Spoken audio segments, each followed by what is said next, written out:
Mampukah endorsement Jokowi dongkrak suara paslon di Pilkada tahun 2024? Presiden ke-7 Joko Widodo Jokowi belakangan terlihat turun gunung dalam agenda kampanye sejumlah pasangan calon paslon Pilkada tahun 2024 terutama di wilayah Jawa Tengah Jateng. Misalnya, Jokowi belusukan bersama pasangan calon wali kota Solo, Respati Ardi Astrid Widayani pada Kamis 14 November kemarin. Mereka berkunjung ke Pasar Notoharjo yang menjajakan barang-barang bekas di Kelurahan Mojo, Kecamatan Pasar Kliwon, Solo, Jawa Tengah.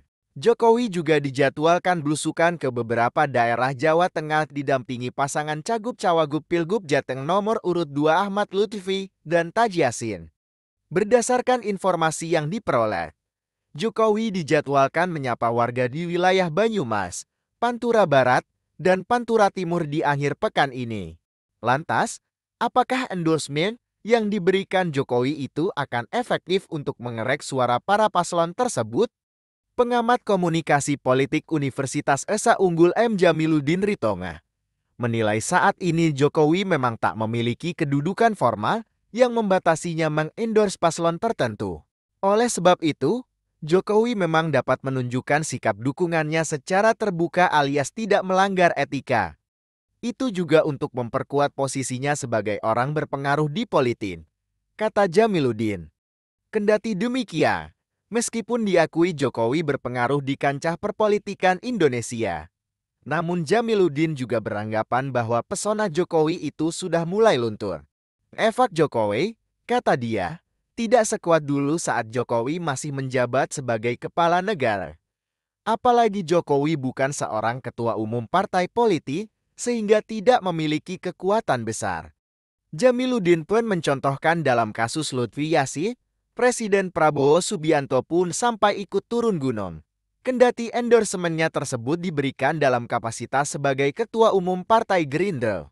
Hal itu menurutnya sebagai pertanda bahwa efek Jokowi saja tidak cukup untuk mendongkrak elektabilitas sejumlah paslon di Pilkada tahun 2024. Jokowi saja tampaknya tak cukup kuat untuk mendongkrak elektabilitas paslon. Untuk dapat mendongkrak elektabilitas Lutfi Yassin mengalahkan Andika Hendra misalnya, maka Jokowi perlu dibantu Prabowo Subianto, jelas Jamiluddin. Kehadiran Prabowo di Solo bisa menjadi indikasi kalau Jokowi merasa perlu dibantu Prabowo untuk memenangkan Lutfi Yassin, imbuhnya. Lebih lanjut, Jamiluddin juga menilai Jokowi memiliki motif tersendiri atau pribadi dalam memberikan endorsement kepada sejumlah paslon di Pilkada tahun 2024. Menurutnya, Jokowi masih menginginkan agar namanya tetap eksis di kancah perpolitikan. Selain itu, Jokowi juga ingin menunjukkan kepada publik bahwa orang-orang terdekatnya mampu menang dalam pilkada.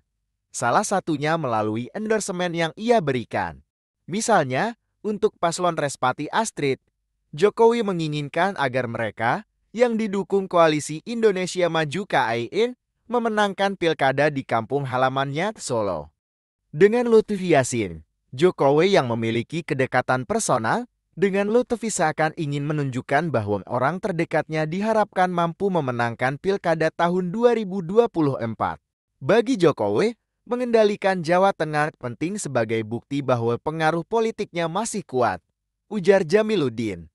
Jamiluddin juga berpendapat alasan Jokowi memberikan endorsement kepada paslon di Jateng karena Jokowi kemungkinan menilai bahwa provinsi itu akan menjadi basis suara politiknya. Hal itu diperlukan agar terahnya tetap eksis. Mantan dekan FIKOM Jakarta itu pun menekankan Jokowi memang tidak memiliki posisi sentral di partai politik. Namun Jokowi memiliki kakak di Golkar dan PSII. Pun Jokowi juga memiliki pengaruh di Projo. Bahkan tak menutup kemungkinan Projo akan berubah menjadi partai politik yang akan dikendalikannya. Jadi, Jokowi tetap punya pengaruh di Golkar dan PSI, termasuk Ormas Projo. Pengaruh ini tentu tak akan bertahan lama bila Jokowi tidak punya basis pengaruh, ujar Jamiluddin. Pertarungan di Jawa Tengah bukan soal gengsi, tapi soal perebutan pengaruh siapa yang lebih berkuasa di Jawa Tengah, imbuhnya. Upaya hancurkan kandang banteng di Jateng. Tak jauh berbeda, pengamat politik Universitas Andalas Asrinaldi menilai upaya Jokowi memberikan dukungan tak langsung namun terbuka kepada sejumlah paslon di Jateng menunjukkan bahwa Jokowi ingin menguasai Jateng. Apalagi paslon yang di-endorse Jokowi, baik itu di Pilkada Solo maupun Pilkada Jateng sama-sama melawan paslon yang diusung PDIP.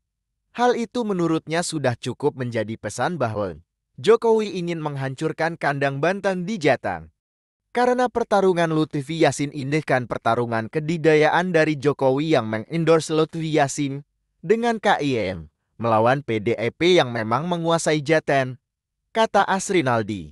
Asrinaldi juga beranggapan upaya pengerahan Jokowi kali ini merupakan perang lanjutan di Pilpres tahun 2024. Jokowi menurutnya hanya akan memberikan dukungan kepada parpol yang diusung KIM. Ia menyebut Jokowi seakan ingin kembali menunjukkan bahwa kekuatannya berpeluang mampu membuat calon dari PDIP di Jateng keot, sebagaimana yang terjadi dalam Pilpres tahun 2024. Jadi bagaimanapun ini kan persoalan marwah, persoalan kemampuan mesin politik, kemampuan relawan, kemampuan seluruh sumber daya KIM dan Pak Jokowi. Dan ini memang bagian kelanjutan dari Pilpres yang lalu, kata dia. Apabila dalam kontestasi Pilkada Jateng tahun 2024, calon yang didukung Jokowi menang, maka hal itu juga menunjukkan bahwa Jokowi masih memiliki kekuatan besar kendati ia sudah tidak menjabat sebagai Presiden RI sejak 20 Oktober lalu. Asrinaldi menilai tentunya Jokowi berharap hal tersebut terwujud, sebab apabila calon yang didukung kalah, maka akan sebaliknya. Pamor dan kekuatannya akan menurun. Apalagi ia saat ini tidak menjabat sebagai petinggi parpol. Kalau seandainya dalam konteks ini PDIP bisa menang, dia sudah mulailah turun pengaruh Pak Jokowi itu ketika tidak lagi menjabat sebagai presiden. Jelasnya. Selain itu, Asrinaldi menilai langkah Jokowi memberikan endorsement kepala daerah didorong elektabilitas jagoan KIM yang mulai mandek. Elektabilitas Lutfi Yassin mulai tersalip elektabilitas Andika Hendy, misalnya dalam survei Litbang Kompas yang menyebut elektabilitas Lutfi Yassin 28,1%, sedangkan Andika Hendy 28,8%. Namun, apakah dukungan Jokowi masih berpengaruh? Asrinaldi pun tak menampik bahwa Jokowi masih memiliki persona di masyarakat dan pengaruh di kancah perpolitikan Indonesia. Terlepas dari Jokowi yang sudah tidak menjabat sebagai presiden dan bukan petinggi parpol. Namun menurutnya, Jokowi masih memiliki akses dengan para ketua umum parpol, serta kedekatan dengan Presiden Prabowo Subianto. Dengan demikian, ia menilai pengaruh Jokowi masih tidak bisa dianggap main-main. Juga kita bisa lihat terakhir kan, ada juga kunjungan dari menteri-menteri beliau dulu ke tempat beliau. Ini kan juga bagian dari itu menurut saya, ujar Asrinaldi. Survei yang digelar Saiful Mujani Research and Consulting SMRC menunjukkan elektabilitas Andika Perkasa Hendrar Prihadi unggul atas Ahmad Lutfi Yassin di Pilkada Jawa Tengah. Andika Hendrar mendapat dukungan 50,4% dan Lutfi Yassin 47%. Masih ada 2,6% yang belum menentukan pilihan, kata Direktur Eksekutif SMRC, Denny Irvani dalam keterangan tertulis.